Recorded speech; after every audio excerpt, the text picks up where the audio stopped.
Have you looked at your grocery receipt lately and thought, is this some kind of sick joke? You walk into the supermarket with a crisp $100 bill, and you walk out with two plastic bags that feel as light as a feather. You didn't buy ribeye steaks or organic salmon. You bought bread, eggs, a box of cereal, some deli meat, and a bag of coffee. And somehow your wallet is completely wiped out. If you feel like you're getting absolutely fleeced at the checkout line, you aren't crazy. You are the victim of the greatest legal heist in modern American history. Welcome to the Shrinkflation trap.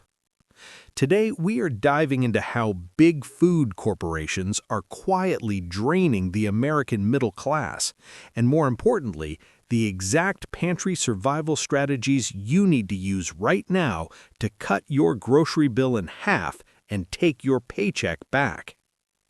Let's start with the most obvious trick in the book: shrinkflation. Corporate America thinks we're stupid.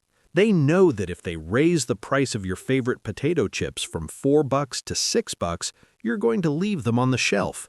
So they do something much more deceptive. They keep the price at $4, but they shrink the bag. You grab that bag for football Sunday, pop it open, and realize it's 60% air. You check the bottom corner of the bag. It used to be 16 ounces. Now it's 14.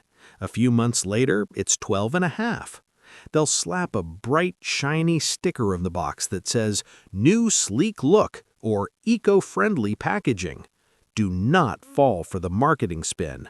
That is corporate speak for, "We just stole 3 ounces of food from you and you're still paying full price."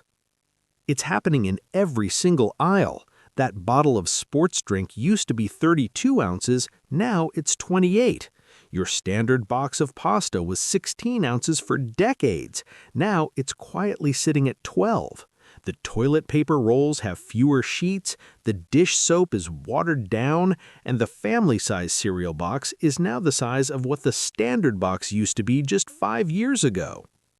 You are paying the exact same amount of hard-earned dollars for 10, 20, or even 30% less product. Over the course of a year, that is thousands of dollars silently stolen from your family's budget. But it gets worse, because once they can't shrink the package any further without you noticing, they move on to phase 2, skimpflation. Skimpflation is when they stop messing with the size of the box and start messing with the actual food inside it.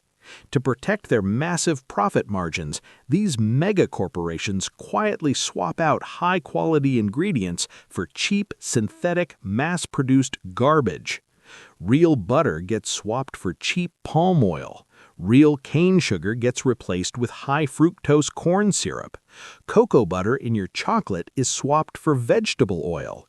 They inject meat with salt water to make it weigh more on the butcher scale. They are legally watering down the American food supply. You aren't just getting less food for your money, you're getting worse food.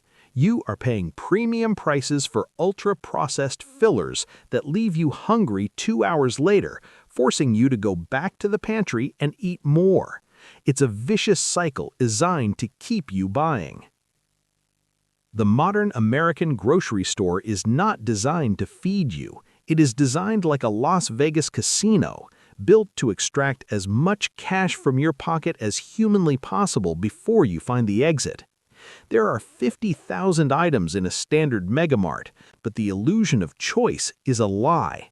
10 giant conglomerates own almost every single brand in those center aisles, and they spend billions of dollars on psychological research to figure out exactly where to place those boxes so your kids beg for them, and exactly what colors trigger your brain to buy on impulse.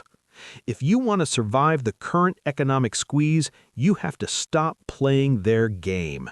You need a financial survival playbook for your pantry. Here is how you beat them. Rule number 1: shop the perimeter. The center aisles of the grocery store are a trap. That is where all the boxed, bagged, and ultra-processed shrinkflation items live. The perimeter of the store is where the real food is: produce, raw dairy, and the meat counter. When you buy a pound of apples or a pound of ground beef, you are paying by the actual weight. They cannot shrinkflate a potato. By forcing yourself to stay on the outside edges of the store, you instantly cut out the highest margin items that are draining your wallet. Rule number 2. Ignore the big price tag and look at the unit price. Stop looking at the bright yellow tag that says $5.99. Look at the tiny black print in the corner of the tag. It will say price per ounce or price per pound. This is the only number that matters. This is how you catch them in the act. When you compare the price per ounce of the regular box versus the mega-size box, you will often find that the bigger box is actually a complete ripoff. Do the math. Force them to earn your dime. Rule number 3. Become a base ingredient prepper. We have become a society addicted to convenience. You are paying a 300% markup because a factory chopped your onions or put your rice in a microwavable plastic pouch. Stop buying convenience. Buy the massive 20-pound bag of raw rice. Buy dried beans instead of canned. Buy the whole chicken instead of the pre-cut, boneless, skinless breasts. Breaking down a whole chicken takes exactly 5 minutes watching a YouTube tutorial, and it slashes the price per pound by 40%. Plus, you can use the bones to make stock. That's how our grandparents survived recessions, and that's how you will survive this one. Rule number 4. Ditch the megamarts and go local. The supply chain is fractured, and the middlemen are taking a massive cut.